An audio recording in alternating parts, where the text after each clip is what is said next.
Bienvenue sur le podcast Pharma Clinique, le rendez-vous des acteurs de la pharmacie clinique. Je m'appelle Romain et je suis vraiment très heureux de vous accompagner dans ce nouvel épisode. N'oubliez pas de laisser un commentaire et de mettre 5 étoiles sur votre plateforme d'écoute si vous avez apprécié cet épisode. C'est vraiment important. Si vous souhaitez aider ce podcast ou venir nous présenter votre activité, n'hésitez pas à me contacter sur mes différents comptes sur les réseaux sociaux, je vous répondrai avec grand plaisir. Je vous laisse maintenant découvrir ce nouvel épisode. Bonne écoute!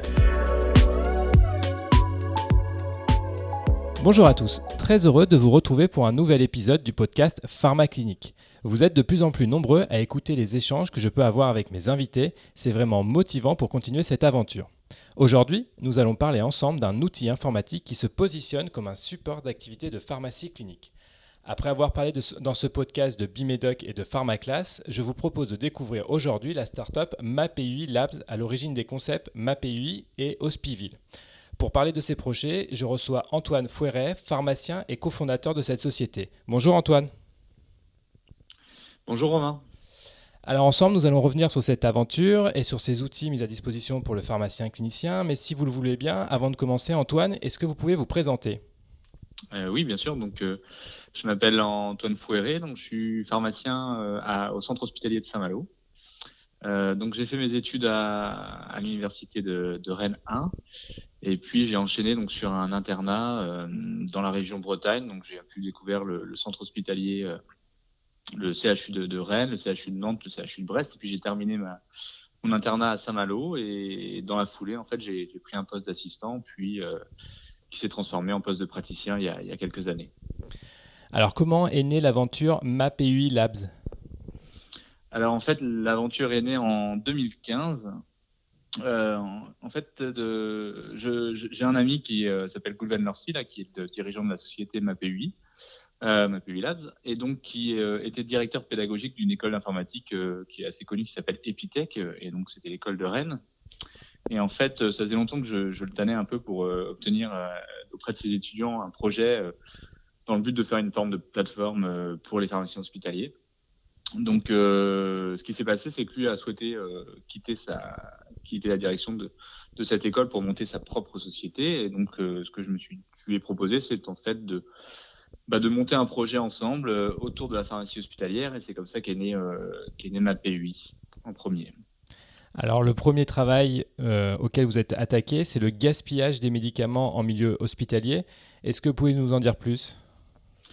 Oui, alors en fait, c'est vrai que la base de notre plateforme au démarrage, c'était cette idée-là. Donc, en fait, moi, je pense que comme beaucoup de pharmaciens hospitaliers et en ville, mais surtout à l'hôpital, on est très concerné par la perte de médicaments onéreux, et on le voit bien parce que en plus de plus en plus les médicaments qui sortent sur le marché sont des médicaments à un coût très très élevé. Et du coup, c'est vrai que le modèle de la pharmacie hospitalière fait qu'on est obligé d'avoir un certain nombre de médicaments en stock et on en perd. Alors, il y a des choses qu'on ne peut pas forcément faire récupérer comme des antidotes, c'est difficile, mais il y a des médicaments qui pourraient très bien être récupérés à l'échelle de son territoire. Donc l'idée, c'était ça, c'était de mutualiser vraiment la plateforme sur un territoire pour pouvoir améliorer le gaspillage des médicaments. Donc ça a été le premier édifice de MapEUI Labs. Le deuxième, c'est Hospiville. Est-ce que vous pouvez nous expliquer un peu le point de départ de ce second projet ? Oui, alors Hospiville, en fait, ça a démarré en 2016. Donc on avait déjà un petit peu de passif avec MapEUI. On avait construit une plateforme avec des pharmaciens hospitaliers, du coup.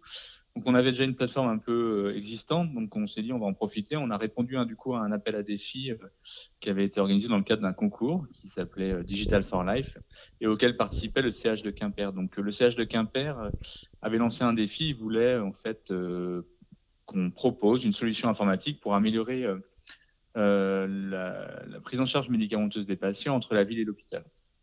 Donc, moi avec mes connaissances et puis Goulven avec la société. Donc, on a monté un projet et puis on a remporté ce défi. Donc, on a pu s'installer en fait un peu sur le CH de Quimper et le CHU de Rennes pour monter ce projet avec ces partenaires-là. Et c'est comme ça qu'est né le concept Hospiville. Alors ça part d'une transmission d'informations entre l'hôpital et la ville, d'où son nom. Est-ce que vous Mm. pensez que les pharmaciens doivent travailler encore plus sur cet aspect du parcours patient, ce lien, ce fameux lien ville-hôpital? Oui, oui, bien sûr. Je pense qu'on est tous conscients qu'aujourd'hui, enfin demain même plutôt, et aujourd'hui déjà, mais l'amélioration de la prise en charge médicamenteuse et la réduction des erreurs en fait qu'il y a entre la ville et l'hôpital, qui conduisent à des réhospitalisations très régulièrement, est liée justement à un manque de communication claire entre les deux acteurs de ville et d'hôpital. Donc les pharmaciens doivent s'investir à l'hôpital et en ville. Donc à l'hôpital, on sait déjà par les conciliations qu'on nous demande de réaliser aujourd'hui de plus en plus les bilans de médication, et puis en ville aussi par les bilans de médication. Donc pour ça, il faut aussi que ce travail s'inscrive dans des projets, parce que c'est bien beau de vouloir les monter comme ça, mais on peut difficilement réussir un parcours ville-hôpital sans s'appuyer sur des partenaires, quoi. Alors puisque vous en parlez, quels sont aujourd'hui les partenaires et les établissements qui sont impliqués dans ce projet? Eh bien, ils sont nombreux. Ils sont nombreux. Alors, en tant que partenaire hospitalier, on en a plusieurs. Pour en citer quelques-uns, on a principalement déjà le CHU de Rennes, qui est notre premier partenaire. À la fois sur ma PUI, il a été le premier partenaire, et puis aujourd'hui sur Hospiville également. En fait, il nous a inclus dans le projet Comparmen, qui était d'ailleurs passé donc dans le podcast de pharmacie clinique. Donc, du coup, en fait, on est la plateforme qui s'inscrit dans le projet Comparmed, et on accompagne donc les établissements du CHU de Rennes et les établissements périphériques du GHT Haute-Bretagne. On a également des partenaires à Paris, à Paris, donc l'hôpital américain. On a aussi un partenariat en cours avec le CHU d'Angers, là, qui a beaucoup testé la plateforme. Et puis plusieurs hôpitaux cliniques qui se sont inscrits également, quoi. Et puis bien sûr, enfin, on a des partenaires hospitaliers, mais pour que notre solution fonctionne, elle doit être interopérable et s'interfacer avec des éditeurs. Donc on a eu un premier partenariat très fort avec un éditeur hospitalier qui s'appelle le CIB, qui est un éditeur breton, mais qui est implanté dans plusieurs hôpitaux, plusieurs dizaines d'hôpitaux en France. Et donc, on a créé un partenariat fort avec cet éditeur-là pour que la conciliation remonte et les informations soient transmises entre nos deux solutions. Alors sur ce podcast, on a déjà reçu plusieurs personnes qui ont mené des projets de conciliation entre la ville et l'hôpital, et beaucoup d'entre elles nous reportent en fait un problème d'interopérabilité, notamment avec les logiciels de ville. Est-ce que vous avez travaillé sur cette question? Ah oui, oui, ça, on y a travaillé dès le départ, parce que on le savait très bien que ça allait être le point de difficulté en fait dans les solutions. Et ce l'est, c'est évident. Alors pour donner un petit peu un gage de qualité à la plateforme, ce que a fait notamment les ingénieurs, c'est ils ont mené vraiment un combat là-dessus sur les langages, le langage d'interopérabilité. Ils ont participé à ce qu'on appelle le connectathlon sur les normes en fait d'interopérabilité entre les éditeurs. Ils ont montré qu'ils étaient capables. Il y avait environ plusieurs dizaines d'éditeurs dans le monde qui étaient présents. Et ils ont montré leur capacité à s'interfacer donc avec les langages anciens et les langages récents pour s'interfacer en fait avec tous les derniers formats et avec les différents éditeurs. Donc oui, c'est vraiment important. Le directeur du DMP, parce qu'on essaye aussi de s'interfacer avec le DMP, puisqu'on sait très bien que la donnée structurée, c'est l'avenir du DMP. Et il s'est déplacé en personne pour voir le projet au CHU de Rennes. Il a été vraiment il a bien aimé le concept, puisque c'est vraiment une attente du DMP. Et pareil, nous, on s'interfacera avec eux dès qu'ils seront prêts et dès qu'on sera prêt. Donc voilà. Donc il y a vraiment beaucoup de choses à faire. C'est un champ immense, mais en tout cas, nous, on est prêts. Ça, c'est sûr. Alors là, Antoine, vous nous avez décrit le concept d'Hospiville, mais maintenant, Mmh. concrètement, comment ça se passe pour un pharmacien qui veut utiliser la plateforme et, par exemple, faire des conciliations médicamenteuses? Comment il utilise votre outil? Alors aujourd'hui, on va dire qu'il y a deux méthodes. Il y a la méthode sans interface, qui est, on va dire, la plus courante pour l'instant, puisque le temps que les interfaces se fassent, puis la méthode avec interface qui arrive en ce moment. Donc la méthode sans interface, en fait, Hospiville offre un carnet de soins pharmaceutiques du patient qui permet d'enregistrer, on va dire, les informations, récupérer les informations du patient, ainsi que son pharmacien référent, ses différents professionnels de santé qui l'entourent. On va ouvrir une conciliation médicamenteuse sur ce patient, une conciliation prospective ou non, et puis on va commencer un bilan de médication. Donc, on a mis en place vraiment des outils qui se veulent ergonomiques et intuitifs pour que ça soit simple, qu'il y ait minimum d'actions à réaliser. Hein. Donc, la société elle est vraiment à l'écoute de tous les participants au projet pour vraiment le faire améliorer. Donc, on fait un bilan de médication. Ensuite, il y a deux solutions. Soit on est interfacé, on récupère une ordonnance ou non, soit sinon, on fait ensuite la conciliation médicamenteuse d'entrée ou sortie. Et puis, notre force, c'est qu'en fait, la plateforme, donc, elle est proposée également en ville, via une connexion par carte CPS.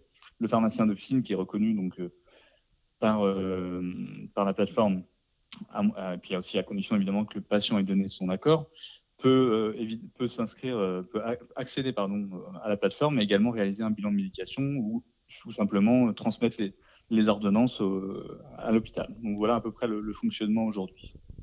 Donc les deux acteurs, que ce soit le pharmacien hospitalier ou le pharmacien de ville, peut accéder à l'information patient directement sur la plateforme. Tout à fait.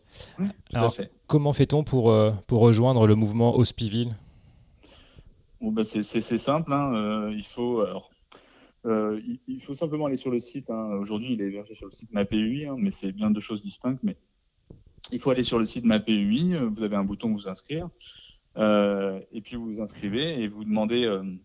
Ce qu'il faut, c'est soit vous appelez, hein, vous avez des numéros de téléphone sur la page, et puis vous demandez à avoir un mois. Nous, on offre toujours un mois d'essai, hein, généralement, à chaque personne qui souhaite s'installer, enfin à chaque hôpital qui souhaite participer. Et du coup, ça vous laisse un mois pour voir comment ça fonctionne. Et puis après, c'est une formule qui devient bien sûr payante sur un modèle assez classique du nombre de lits et de la typologie des lits en fait. Donc on le rappelle, c'est sur le site internet mapui.fr. Vous pouvez retrouver tous ces renseignements. Alors maintenant, Antoine, ça fait quelques mois que le projet est lancé, que la plateforme est fonctionnelle. Est-ce que vous avez des premiers chiffres à nous transmettre et des premiers retours des professionnels utilisateurs ? Oui, on a environ rendu un peu plus de 2000 conciliations sur la plateforme. Des retours, on en a tous les jours en fait, hein, des retours des utilisateurs. Donc pour l'améliorer, puis des retours positifs, puisqu'en fait, les choses avancent régulièrement. Donc oui, les utilisateurs sont assez contents du résultat, et puis on l'améliore quotidiennement. Est-ce que vous avez des projets à venir pour votre outil ?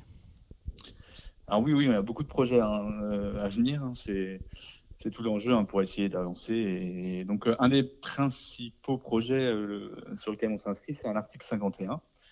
C'est le projet Octave, porté par la région Pays de la Loire et Bretagne. Donc, c'est un projet en fait sur la prise en charge médicamenteuse lors du parcours de patients en chirurgie ambulatoire. Donc, dans ce cadre-là, l'association Hospiville viendrait accompagner les acteurs. Donc, l'idée, c'est qu'un bilan de médication soit réalisé par l'officine de ville, récupéré par l'anesthésiste, ensuite les informations également récupérées par le pharmacien hospitalier, puis à la sortie du patient à l'hôpital, le schéma inverse, c'est-à-dire repart vers le médecin généraliste en ville et puis le pharmacien de ville. Donc c'est vraiment un projet important qui a été porté au ministère de la Santé, qui est en cours de validation, qui devrait normalement, je l'espère, avoir une validation dans les prochaines semaines. Voilà, donc ça c'est un projet très important. Puis après, on a plein de projets qui continuent. On sait qu'en Ile-de-France, notre plateforme, il y a eu plusieurs projets parisiens qui ont été déposés. On a eu trois projets avec notre plateforme qui ont été retenus, donc on est assez content. Et puis voilà, on a plein d'autres choses en cours. On travaille de plus en plus avec les centres anticancéreux. Voilà, on espère qu'on pourra aller vers d'autres parcours patients que la chirurgie, le parcours de patients en oncologie. Enfin, il y a plein de... Le sujet est vaste et il y a de la place pour beaucoup de projets. On va continuer à vous suivre. Alors malheureusement, c'est la fin de cet épisode. Merci Antoine de nous avoir présenté votre société, MaPUI Labs. dont vous êtes le cofondateur. Hospiville et MAPEI sont vraiment de beaux projets au service des pharmaciens et des autres professionnels de santé. Alors comme on l'a dit, si vous souhaitez en savoir plus sur ces outils, allez directement sur le site internet, donc mapei.fr. Et pour moi, n'hésitez pas à commenter cet épisode sur les réseaux sociaux. Je réponds également à tous les messages si vous souhaitez me contacter. Je vous donne rendez-vous très prochainement pour un nouvel épisode du podcast. À bientôt.